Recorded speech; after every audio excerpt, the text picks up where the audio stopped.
Hi ಸ್ನೇಹಿತರೆ, ನಮಸ್ಕಾರ. Stuck ಆಗಿರೋ ಹಣ ಮರಳಿ ಬರಬೇಕಾ? ನೀವು ಮಾಡಿರುವಂತಹ ಸಾಲ ತೀರಬೇಕಾ? ಹಾಗಾದರೆ ಈ ವಿಡಿಯೋವನ್ನು ಕೊನೆವರೆಗೂ ನೋಡಿ.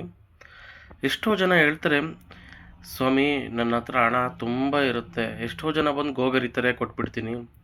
ನಾನು ಕೇಳಿದ್ರೆ ಆಗ ಕೊಡ್ತೀನಿ, ಈಗ ಕೊಡ್ತೀನಿ ಅಂತಾರೆ. ಮತ್ತು ಬರಬೇಕಾಗಿರೋ ಹಣ ಎಲ್ಲ ಸ್ಟಕ್ ಆಗಿ ನಿಂತ್ಬಿಟ್ಟಿದೆ. ನಾನು ಆ ಹಣ ನಂಬ್ಕೊಂಡು ತುಂಬ ಕಮಿಟ್ಮೆಂಟ್ ಇಟ್ಕೊಬಿಟ್ಟಿದ್ದೀನಿ. ಏನು ಮಾಡಬೇಕು ಅಂತಲೇ ಅರ್ಥ ಆಗ್ತಿಲ್ಲ ಸ್ವಾಮಿ. ಅಥವಾ ನನಗೇನಾದರೂ ಮಾಡಿಸ್ಬಿಟ್ಟಿದ್ರಾ? ಅಥವಾ ನನಗೆ ಅವ್ನು ಕೊಡಬೇಕು ಅಂತ ಇದ್ದಾನಾ, ಕೊಡಬೇಕು ಅಂತ ಇಲ್ವಾ? ಅಥವಾ ಅವಳು ಕೊಡಬೇಕು ಅಂತ ಇದ್ದಾಳಾ, ಕೊಡಬಾರ್ದು ಅಂತ ಇದ್ದಾಳಾ? ಅನ್ನೋ ನಾನಾ ರೀತಿ ಪ್ರಶ್ನೆಗಳು ನಿಮ್ಮಲ್ಲಿ ಮೂಡ್ತಾ ಇರುತ್ತೆ. ಅದಕ್ಕೆಲ್ಲ ಫುಲ್ ಸ್ಟಾಪನ್ನು ಇಡೋದಕ್ಕೆ ಅಂತ ಈ ವಿಡಿಯೋ. ಇದೇನಪ್ಪ ಇದು ಲವಂಗದಿಂದ ನಾವು ಸ್ಟಕ್ ಆಗಿರೋ ಹಣ ಬರುತ್ತಾ ಅಂತ ನೀವು ಕೇಳ್ಬೋದು. ಕೇಳೋಕ್ಕಿಂತ ಮುಂಚೆ ಇದನ್ನು ಮಾಡಿಬಿಟ್ಟು ಮಾತಾಡಬೇಕು. ಯಾರಾದರೂ ಆಗಲಿ, ಇಂಟ್ರೆಸ್ಟ್ ಇರೋರು ಮಾಡ್ಬೋದು. ಖಂಡಿತ ಯೂಸ್ಫುಲ್ ಆದಂತಹ ಟ್ರಿಕ್ ಇದು. ಒಂದು ಲವಂಗದಿಂದ ಸ್ಟಕ್ ಆಗಿರೋ ಹಣ ಬರುತ್ತೆ, ಸಾಲ ತೀರುತ್ತೆ ಅಂದರೆ ಯಾರಾದರೂ ನಗಾಡ್ತಾರೆ ಸ್ವಾಮಿ ಅನ್ಬೋದು. ಅಂಥವ್ರು ನೋಡಲೇಬೇಡಿ ವಿಡಿಯೋನ, ದಯವಿಟ್ಟು ಸ್ಕಿಪ್ ಮಾಡ್ಕೊಳ್ಳಿ. ಪವರ್ಫುಲ್ ರೆಮಿಡಿ ಸ್ನೇಹಿತರೆ ಇದು. ಇದನ್ನೆಲ್ಲ ಮಾಡಿ ನೋಡಿ. ಇವನ್ನೆಲ್ಲ ಯೂನಿವರ್ಸ್ ಅಂತೀವಿ ನಮ್ಮ ಇದರಲ್ಲಿ. ಯೂನಿವರ್ಸಲ್ ಸ್ವಿಚ್ ಇದ್ರ ಥರ ಇವೆಲ್ಲ ಕೊಡ್ತಾರ. ತುಂಬ ಪಟ್ಟಂಥ ರಿಸಲ್ಟ್ ಬರೋಂಥ ಇವೆಲ್ಲ ಇದ್ರುಗಳು. ಅದನ್ನು ಮಾಡೋಕ್ಕಿಂತ ಮುಂಚೆನೇ ಅಯ್ಯೋ ಈ ಲವಂಗದಿಂದ ಏನಾಗುತ್ತೆ ಸ್ವಾಮಿ, ಏನೇನೋ ಮಾಡಿದ್ದೀವಿ, ದೇವರ ದಿಂಡ್ರು ಸುತ್ತಿದ್ದೀವಿ, ಲವಂಗದಲ್ಲಿ ಆಗುತ್ತಾ ಸ್ವಾಮಿ ಅನ್ನೋರು ದಯವಿಟ್ಟು ಮಾಡಲೇಬೇಡಿ. ಅರ್ಥ ಆಯ್ತಾ? ಯಾಕೆ ಅಂದರೆ ಇದನ್ನು ಮಾಡೋದಕ್ಕಿಂತ ಮುಂಚೆ ನಂಬಿಕೆ ಇರಬೇಕು ನಿಮಗೆ. ಶ್ರದ್ಧೆ, ನಂಬಿಕೆ ಅನ್ನೋದಿದ್ದಾಗ ಖಂಡಿತ ನೀವು ಮಾಡಿರೋ ಇದು ಕೆಲಸ ರಿಸಲ್ಟ್ ಬರುತ್ತೆ. ನೀವು ಸುಮ್ಮನೆ ರಿಸಲ್ಟ್ಗೋಸ್ಕರನೇ ಮಾಡ್ತೀನಿ ಅಂದರೆ ಆಗಲ್ಲ. ನಂಬಿಕೆ ಬೇಕು. ನಂಬಿಕೆ ಇಟ್ಟು ಮಾಡಿ. ಒಂದು ಸತಿ ಮಾಡಿ, ಆಗಲಿಲ್ಲ 2 ಸತಿ ಮಾಡಿ, 3 ಸತಿ ಮಾಡಿ.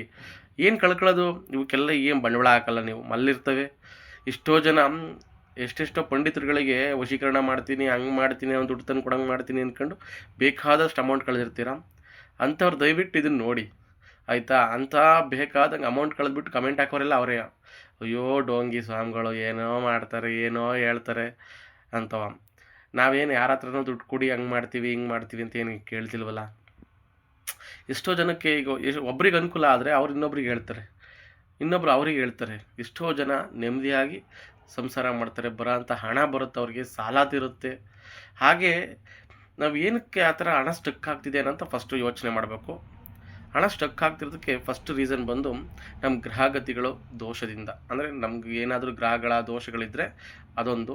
ಅದಲ್ಲದೆ ಇನ್ನೇನಕ್ಕೆ ಯಾವುದಾದ್ರೂ ಮಾಟ ಮಂತ್ರ ನಡೆದಿದ್ರೆ, ಅಥವಾ ನಮ್ಮ ಮೇಲೆ ಪ್ರಯೋಗ ನಡೆದಿದ್ರೆ, ಅಥವಾ ನಿಮ್ಮ ಹತ್ರ ಹಣ ಇಸ್ಕೊಂಡ್ಬಿಟ್ಟು ಹಣದಿಂದ ಪ್ರಯೋಗ ಮಾಡ್ಬೋದು. ಅದು ಗೊತ್ತಿದೆಯೋ ಇಲ್ಲೋ ಗೊತ್ತಿಲ್ಲ ನಿಮಗೆ. ಎಷ್ಟೋ ಜನಕ್ಕೆ ನಿಮ್ಮ ಕೈಯಿಂದ ಇಸ್ಕೊಂಡಂಥ ಹಣದಿಂದ, ಅಂದರೆ ನೋಟಿನ ಕಂತೆಯಿಂದ ಅಥವಾ ನೋಟಿನಿಂದ ಪ್ರಯೋಗ ಮಾಡಿ ನಿಮ್ಮ ಕೈಗೆ ಹಣ ಬರ್ದಾಗಬೇಕಾದ್ರೂ ಮಾಡ್ಬೋದು. ಅವೆಲ್ಲ ಇದ್ದಾವೆ.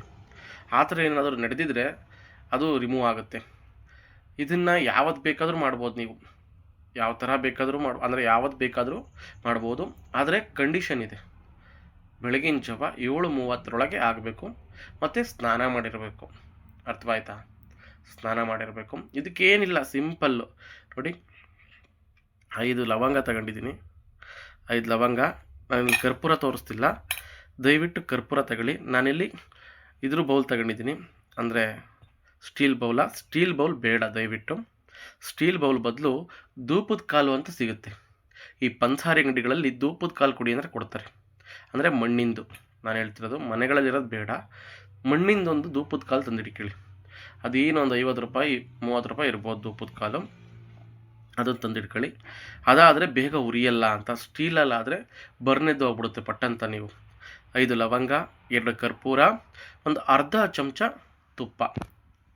ಅಂದರೆ ಮನೇಲಿರೋಂಥ ತುಪ್ಪ ಬಳಸ್ಬೇಡಿ. ಏಕೆಂದರೆ ಎಂದ್ಲು ಪಂದ್ಲು ಮಾಡಿರ್ತಾರೆ ಮಕ್ಕಳು ಮರಿಗಳು, ಅಥವಾ ನೀವು ಯಾವುದಕ್ಕಾರೆ ಹಾಕೊಂಡು ಎಂದ್ಲು ಮಾಡಿರ್ತೀರ. ದಯವಿಟ್ಟು ಮನೇಲಿರೋ ತುಪ್ಪ ಬಳಸಬೇಡಿ. ಲವಂಗ ಬೇಕಾದ್ರೆ ಮನೇಲಿ ಇದ್ದಿದ್ದೇ ಬಳಸ್ಕೊಳ್ಳಿ. ಅವನೇನು ಎಂದ್ಲು ಮಾಡೋಕ್ಕೆ ಹೋಗಲ್ಲ. ಅರ್ಥವಾಯ್ತಾ? 5 ಲವಂಗ, 2 ಕರ್ಪೂರ, ಅರ್ಧ ಚಮಚ ತುಪ್ಪ. ಇದನ್ನು ಮಡಿಯಾಗಿ ಬಂದು ಕೂತು ನಿಮ್ಮ ದೇವ್ರ ಮನೆ ಹತ್ರ, ನಿಮ್ಮ ದೇವ್ರ ಮನೆ ಹೊಸ್ಲಲ್ಲಿ, ಅಂದರೆ ಹೊಸ್ಲಿಂದ ಹೊರಭಾಗ ಇಟ್ಕೊಳ್ಳಿ. ಇದನ್ನು ಧೂಪದ ಕಾಲನ್ನ ಇಟ್ಕೊಂಡು ಅದರೊಳಗೆ ಹಾಕ್ಕೊಂಡು ಫಸ್ಟು ಪ್ರಾರ್ಥನೆ ಮಾಡಬೇಕು. ದೀಪ ಅದನ್ನು ಕಚ್ಚಿಬಿಟ್ಟು ಪ್ರಾರ್ಥನೆ ಮಾಡ್ಕೊಳ್ಳಿ.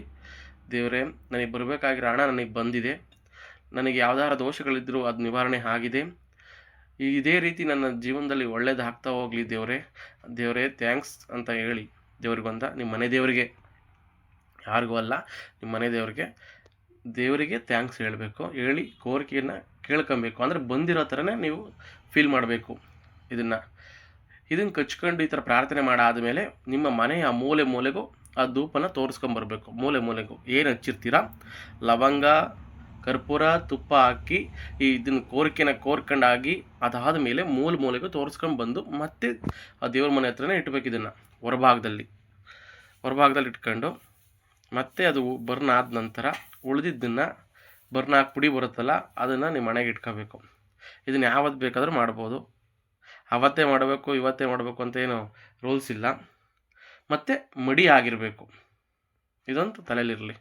ಮಡಿ ಆಗದೆ ಮಾಡೋಂಗಿಲ್ಲ. ಬೆಳಗಿನ ಜಾವ 7:30ಕ್ಕೆ ಆಗಬೇಕು, ಅದ್ರ ಮೇಲೆ ಮಾಡಬಾರ್ದು. ಮತ್ತು ಈವ್ನಿಂಗ್ ಮಾಡಬೇಕಾ ಅಂತ ಕಮೆಂಟ್ ಮಾಡ್ತೀರಾ, ಮತ್ತು ಟೈಮಿಂಗ್ಸ್ ಎಷ್ಟು ಅಂತ ಕಮೆಂಟ್ ಮಾಡ್ತೀರಾ. ಕಮೆಂಟ್ ಮಾಡಿ ಕೇಳಿ, ಬೇಡ ಅಂತಿಲ್ಲ, ಆದರೆ ಗಮನ ಇಟ್ಟು ಕೇಳಿಸ್ಕೊಳ್ಳಿ. ಬೆಳಗಿನ ಜಾವ 7:30 ಮಾಡಬೇಕು. ಹಾಗೆ ಇದರಿಂದ ಅನುಕೂಲ ಆಗುತ್ತಾ ಆಗಲ್ವಾ ಅನ್ನೋ ಅನುಮಾನ ಇಟ್ಕೊಂಡು ಖಂಡಿತ ಮಾಡಿಬಿಡಿ. ಅನುಕೂಲ ಆಗುತ್ತೆ, ಮಾಡಿ ನೋಡಿ. 1 ಸತಿ ಮಾಡಿ 2 ಸತಿ ಮಾಡಿ ಟ್ರೈ ಮಾಡಿ. ಮಾಡೋದ್ರಲ್ಲಿ ಏನು ಕಳ್ಕೊಳ್ಳಲ್ಲ. ಯಾಕೆಂದರೆ ಇಲ್ಲೇನು ನೀವು ದುಡ್ಡು ಕೊಟ್ಟು ಏನು ಕಳ್ಕೊತಿಲ್ಲ. ಎಷ್ಟೋ ಜನ ಹಂಗೆ ಮಾಡ್ತೀನಿ ಹಿಂಗೆ ಮಾಡ್ತೀನಿ ಅಂತ ದುಡ್ಡು ಇಸ್ಕೊಂಡು ತಿಂದಿರೋರು ಇದ್ದಾರೆ, ಅದು ಮೋಸ ಹೋಗಿರೋರು ಇದ್ದಾರೆ. ನಾವೇ ಮನೇಲಿ ಇದ್ಕೊಂಡು ಇವನ್ನೆಲ್ಲ ಮಾಡಿಕೊಳ್ಳೋದಿದ್ರೆ ಏನು ಕಳ್ಕೊಳ್ಳಲ್ಲ. ಏನು ರಿಸಲ್ಟ್ ಸಿಗುತ್ತೆ, ಪಕ್ಕ 100% ರಿಸಲ್ಟ್ ಸಿಗುತ್ತೆ. ಮಾಡಿ ನೋಡಿ ಇದನ್ನು. ಹಾಗೆ ನಿಮ್ಮ ಮನೆ ದೇವರು ಯಾವುದು ಅನ್ನೋದನ್ನ ಕಮೆಂಟ್ ಮಾಡಿ ಕಮೆಂಟ್ ಬಾಕ್ಸ್ನಲ್ಲಿ. ಹಾಗೆ ಯಾವ್ದಾರ ಅನುಮಾನಗಳಿದ್ದರೆ ಕೇಳ್ಬೋದು. ಹಾಗೆ ನಾನು ಮೊದಲೇ ತಿಳಿಸ್ದಂಗೆ ನಿಮ್ಮ ಮನೆ ದೇವ್ರ ಹತ್ರ ಎಲ್ಲ ಕೇಳ್ಕೊಂಡಾದ್ಮೇಲೆ ಆ ಧೂಪನ ತಂದು ಮತ್ತೆ ಅಲ್ಲೇ ಇಟ್ಕೊಂಡು ಅದು ಬರ್ನ್ ಆದಮೇಲೆ ನಿಮ್ಮ ಹಣೆಗೆ ತಿಲಕವಾಗಿ ಬಳಸ್ಕೊಳ್ಳಿ. ಸ್ಟೋರ್ ಮಾಡ್ಕೊಂಡು ಇಟ್ಕೋಬೋದು. ಅದನ್ನು ಬೇಕಾದ್ರೆ ಜಾಸ್ತಿ ಇತ್ತು ಅಂದರೆ ಪುಡಿ ಇತ್ತು ಅಂದರೆ ಸ್ಟೋರ್ ಮಾಡ್ಕೊಳ್ಳಿ. ಇದನ್ನು ವಾರಕ್ಕೊಂದ್ಸರಿ ಮಾಡ್ಕೊಳ್ಳಿ. ಇದೇ ಥರ ಯಾವುದೇ ಥರ ನೆಗೆಟಿವ್ ಎನರ್ಜಿಗಳು ಮನೇಲಿದ್ದರೂ ನಿವಾರಣೆ ಆಗುತ್ತೆ. ನಿಮಗೆ ಒಂಥರ ಪಾಸಿಟಿವ್ ವೈಬ್ ಬರ್ತಾ ಹೋಗುತ್ತೆ ಮನೆಗೆ. ನಿಮ್ಮ ಶರೀರದಲ್ಲಿ, ನಿಮಗೆ, ಮನೆಗೆ ಖಂಡಿತವಾಗ್ಲೂ ಪಾಸಿಟಿವ್ ವೈಬ್ ಬರ್ತಾ ಹೋಗುತ್ತೆ. ಟ್ರೈ ಮಾಡಿ ನೋಡಿ ಇದನ್ನು. ನೀವು ಹೇಳ್ತೀರಾ, ಇಲ್ಲ ಗುರುಗಳೇ ಅನುಕೂಲ ಆಯಿತು, ಅಥವಾ ಮನೇಲಿ ಒಂಥರ ಏನೋ ಒಂಥರ ವಾತಾವರಣ ಇತ್ತು, ಇದು ಮಾಡಿದ್ಮೇಲೆ ಚೆನ್ನಾಗಿತ್ತು ಅನ್ನೋ ರಿಸಲ್ಟ್ಗಳು ಪಕ್ಕಾ ಬರುತ್ತೆ. ಇದು ಟ್ರೈ ಮಾಡಿಬಿಟ್ಟು ಹೇಳಬೇಕು. ಈ ಸುಮ್ಮನೆ ಬ್ಯಾಡ್ ಕಮೆಂಟ್ಸ್ ಹಾಕೋದು ಅಥವಾ ಹಂಗೆ ಹಿಂಗೆ ಅಂತ ಹಾಕೋದು ಅಷ್ಟು ಅಂಥವ್ರೆಲ್ಲ ಸುಮ್ಮನೆ ಕುತ್ಕೊಂಡು ಇದು ಮಾಡೋ ಅಂಥವ್ರು ಯಾರೂ ಆ ಥರ ಇದು ಮಾಡಲ್ಲ, ಆಯಿತಾ? ನೀವು ಮಾಡಿಬಿಟ್ಟು ನೋಡಿ, ಇದು ನಿಜವಾಗ್ಲೂ ವರ್ಕ್ ಆಗುತ್ತೆ. ನೀವು ಕೊಟ್ಟಿರೋ ಹಣ ರಿಟರ್ನ್ ಬರುತ್ತೆ. ಸ್ಟಕ್ ಆಗಿರುತ್ತೆ, ಎಷ್ಟೋ ವರ್ಷದಿಂದ ಹಣ ಕೊಡಬೇಕಾಗಿರುತ್ತೆ, ಆ ಹಣ ಬಂದಿರಲ್ಲ, ಅಥವಾ ಯಾವುದೋ ಬ್ಯಾಂಕಿಂದ ಸ್ಟಕ್ ಆಗ್ತಾ ಇರುತ್ತೆ. ಎಷ್ಟೋ ಥರ ನಾನಾ ಥರ ಇದರಿಂದ ಸ್ಟಕ್ ಆಗಿ ನಿಂತಿರುತ್ತೆ ಹಣ, ಅದು ರಿಟರ್ನ್ ಬರುತ್ತೆ. ಇದನ್ನು ಮಾಡ್ಕೊಂಡು ಟ್ರೈ ಮಾಡಿ. ವಾರಕ್ಕೆ ಒಂದೇ ಸತಿ ಮಾಡಬೇಕಾಗಿರುತ್ತೆ. ಇದನ್ನು ಮಾಡಿ ನೋಡಿ, ಖಂಡಿತವಾಗ್ಲೂ ನಿಮ್ಮ ಜೀವನದಲ್ಲಿ ಪವಾಡ ಅನ್ನೋದು ನಡೆಯುತ್ತೆ ಸ್ನೇಹಿತರೆ. ಹಾಗೆ ನೀವೇನಾದರೂ ನಮ್ಮ ಚಾನಲ್ಗೆ ಮೊದಲ ಬಾರಿಗೆ ಬಂದಿದ್ದರೆ ನಮ್ಮ ಚಾನಲ್ನ ಸಬ್ಸ್ಕ್ರೈಬ್ ಮಾಡಿ, ಪಕ್ಕದಲ್ಲಿರೋ ಬೆಲ್ ಬಟನ್ ಕ್ಲಿಕ್ ಮಾಡಿ, ಈ ವಿಡಿಯೋಗೊಂದು ಲೈಕ್ ಕೊಟ್ಟು ಈ ವಿಡಿಯೋನ ಪ್ರತಿಯೊಬ್ಬರಿಗೂ ಶೇರ್ ಮಾಡಿ. ಜೈ ಲಕ್ಷ್ಮೀ ದೇವಿ ಅಂತ ಕಮೆಂಟ್ ಮಾಡಿ. ಹಾಗೆ ನಿಮ್ಮ ಮನೆ ದೇವತೆಗಳ ಹೆಸರುಗಳನ್ನ ದಯವಿಟ್ಟು ತಿಳಿಸಿ ಯಾವುದು ಅಂತ. ಏನೇ ಅನುಮಾನಗಳಿದ್ರೂ ಕಮೆಂಟ್ ಮಾಡಿ. ಧನ್ಯವಾದಗಳು ಸ್ನೇಹಿತರೆ.